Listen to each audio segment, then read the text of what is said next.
ओम। आज हम कक्षा 9वीं के छात्रों को क्षितिज भाग 1 के लय लद्य कवित्री द्वारा लिखित वाक को पढ़ेंगे। इसमें विद्यार्थियों को भक्ति काल की व्यापक चेतना और उसके अखिल भारतीय स्वरूप से परिचित कराने के उद्देश्य से यहाँ लय लद्य के 4 वाकों को हिंदी अनुवाद में प्रस्तुत किया गया है। पहले वाक में लय लद्य कवित्री का नाम है, पहले ही बताया कि ईश्वर की प्राप्ति के लिए किए जाने वाले अपने प्रयासों की व्यर्थता बताती है कि मैंने ईश्वर के प्रयास जो किए हैं उसमें मेरे को सफलता हासिल नहीं लगी है। अपने व्यर्थ प्रयास बताने की चर्चा करती है। दूसरे वाक में ब्रह्मांड बाह्य जो आबंडर है, दिखावा है, बाह्य आबंडरों का विरोध करते हुए यह कहा गया है कि अंतःकरण से समभावी होने पर भी मनुष्य की चेतना व्यापक हो सकती है। तभी संभव है कि आप समभावी रूप से समदृष्टि से परमात्मा में चिंतन करें तो आपकी चेतना व्यापक हो सकती है। दूसरे शब्दों में यह माया जाल में कम से कम लिप्त होना चाहिए। जो मनुष्य की आत्मा है वो बाह्य माया जाल में कम से कम लिप्त हो, वैराग्य भाव उसमें होना चाहिए। वाक में कवित्री के आत्मलोचन की अभिव्यक्ति है। तीसरा जो वाक है तो अपना बारे में कि मैं क्या हूँ, इस विषय में बताया गया है कि भाई मेरे अंदर क्या गुणवत्ता है, क्या कमी है। आत्मलोचन, अपने विषय में जानना। वे अनुभव करती हैं कि भव सागर से पार जाने के लिए सद्कर्म ही सहायक होते हैं। कवित्री का मानना है कि भव सागर अर्थात परमात्मा के नज़दीक जाने के लिए एक ही रास्ता है कि सत्कर्म, अच्छे कार्य किए जाएं। अच्छा कर्म करोगे तो भव सागर पार हो जाएगा। भेदभाव का विरोध और ईश्वर की सर्वव्यापकता का बोध, अर्थात हमें भेदभाव को छोड़ करके परमात्मा को सब जगह मानेंगे। सर्वव्यापक है, ठीक है, सर्वव्यापकता परमात्मा की दिखाई कि वो परमात्मा सब जगह है। लय लद्य ने आत्मज्ञान को ही सच्चा ज्ञान माना है। प्रस्तुत वाकों का अनुवाद मीराकांत जी ने किया है। अब हम वाकों को पढ़ेंगे और उनको समझने का प्रयास करेंगे। रस्सी कच्चे धागे की खींच रही मैं नाव, रस्सी कच्चे धागे की खींच रही मैं नाव, जाने कब सुन मेरी पुकार, करे देव भव सागर पार। पानी टपके कच्चे सकोरे, व्यर्थ प्रयास हो रहे हैं मेरे, जी में उठती रह रहे हुक, घर जाने की चाह घेरे। तो यहाँ कहते हैं कि ये जो जीवन रूपी रस्सी है ये कच्ची है, कमज़ोर है। जैसे कच्ची रस्सी खींचने पर कभी भी टूट जाती है, तो जीवन रूपी नाव को कच्ची रस्सी से, रस्सी यहाँ सांस है, सांसों से संबंध है और नाव का संबंध है जीवन से। तो जीवन की जो नाव है उसको हम कच्चे धागों से खींच रखे, जिसका कोई भरोसा नहीं कि कब टूट जाए। रस्सी कच्चे धागे की खींच रही मैं नाव, कच्चे धागों की रस्सी से नाव को खींचने का प्रयास कर रही हूँ। तो यहाँ नाव से तात्पर्य है जो हमारा जीवन है, ठीक है। इस जीवन को हम श्वास रूपी कच्ची रस्सी से खींचने का प्रयास करते हैं, सभी करते हैं। जाने कब सुन मेरी पुकार, करें देव भव सागर पार। मैं ये नहीं जानती कि परमात्मा जो है मुझे, मेरी पुकार जो है, मेरी आवाज़ कब सुनेंगे और कब वो मुझे इस भव सागर से, जीवन मरण के बंधन से मुक्त करेंगे। पानी टपके कच्चे स्कोरे व्यर्थ प्रयास हो रहे मेरे। जिस प्रकार कच्चे स्कोरों में अगर हम पानी डालते हैं और वो पानी टपकता रहता है, ज़्यादा समय तक उनमें पानी ठहरता नहीं है, ठीक ऐसे ही मेरे प्रयास हैं। मैं जितने भी प्रयास कर रही हूँ वो व्यर्थ हो रहे हैं।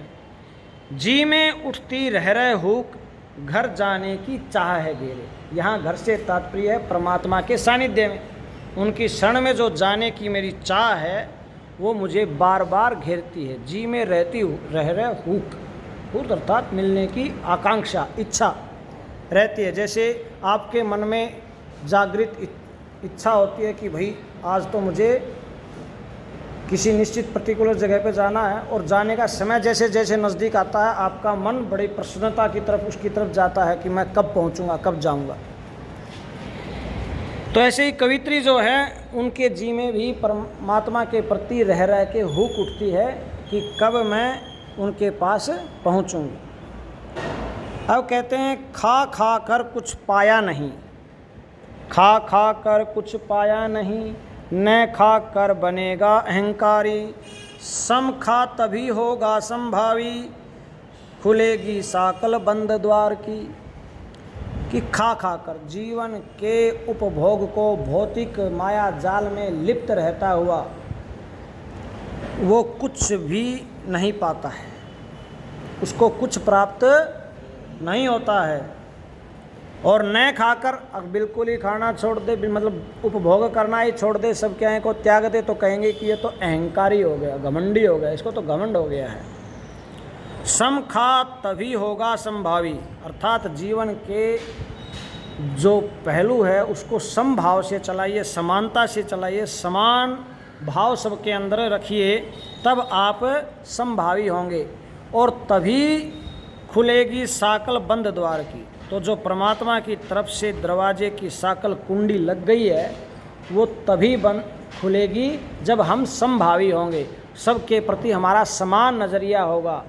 ठीक है, सबसे हम समान रूप से प्रेम करेंगे, किसी के साथ कोई भेदभाव किसी प्रकार का नहीं करेंगे, तो परमात्मा ऐसे लोगों पर प्रसन्न होता है जो सबको एक दृष्टि से प्यार करते हैं। फिर कहती आई सीधी राह से गई न सीधी राह, सुषुप्त सेतु पर खड़ी थी बीत गया दिन आह, जेब टटोली कोड़ी न पाई, मांझी को दूं क्या उतराई। फिर कवित्री कहती हैं कि आई तो मैं सीधे राह से, सभी प्राणी जो हैं वो सीधे रास्ते से ही आते हैं, लेकिन यहाँ आकर के मोह माया में मेरे तेरे के चक्कर में फंस जाते हैं, फिर सीधा रास्ता जाने का मिलता नहीं है कि सीधे सीधे परमात्मा से कैसे मिला जाए। सुषुप्त सेतु पर खड़ी थी बीत गया दिन आह, हमारी जो योग के अंदर 3 प्रकार की नाड़ियाँ होती हैं, इंगला, पीड़ा और सुषुम्ना। जब हम योग करते हैं तो हमारी जो सुषुप्त नाड़ियाँ होती हैं वो जागृत हो जाती हैं, और जब हम परमात्मा के नज़दीक पहुँचते हैं, लेकिन जब नज़दीक पहुँचते हैं तो क्या कहती कवित्री, जेब टटोली कोड़ी न पाई। तो मेरे पास ऐसा उत्तम कर्म कोई मिला ही नहीं। यहाँ कोड़ी से तात्पर्य, वैसे तो कोड़ी होता है पैसा। मांझी को दूं क्या उतराई, मांझी अर्थात जो नाव चलाने वाला, नाव खेने वाला है। तो हमारे जीवन की नाव कौन खेता है? परमात्मा खेता है, ईश्वर खेता है। तो उसको मैं कौन सी कोड़ी दूं? तो जेब टटोली अर्थात जब मैंने अपने आप का निरीक्षण परीक्षण किया तो पता चला कि मेरे तो इतने उत्तम कर्म है ही नहीं, दूं क्या। तो इसीलिए कवित्री संकेत करना चाहती है कि अगर हमें भव सागर पार करना है, परमात्मा के सानिध्य में जाना है, तो हमारे कर्म उत्तम होने चाहिए ताकि हम मांझी को उतराई दे सकें। जेब टटोली कोड़ी न पाई, मांझी को दुख क्या उतराई। ठीक है, ताकि हम जब हमारा परमात्मा से साक्षात्कार हो, सीधे सीधे हम उनसे मिलें, तो वो हमें हमारे उत्तम कर्मों के द्वारा उत्तम स्थान प्रदान कर सकें और हमारा जो है ये भव सागर से पार होना सार्थक हो जाए। यदि हमारे कर्म उत्तम नहीं होंगे तो हमें कोई निम्न योनियाँ या दंड व्यवस्था में जो परमात्मा की है वो भुगतनी पड़ सकती है। फिर आगे कवित्री परमात्मा की सर्वव्यापकता को सिद्ध करते हुए कहती हैं कि थल थल में बसता है शिव ही, भेद न कर क्या हिंदू मुसलमान। कवित्री जो है कहती हैं कि थल थल अर्थात यहाँ कण कण में, हर जर्रे जर्रे में जो परमात्मा है वो बसता है, निवास करता है। भेद न कर, तू चाहे हिंदू है चाहे मुसलमान है, इस चक्कर में मत पड़। तुझे ध्यान देना है तो ईश्वर की तरफ ध्यान दे कि वो सब जगह विद्यमान है।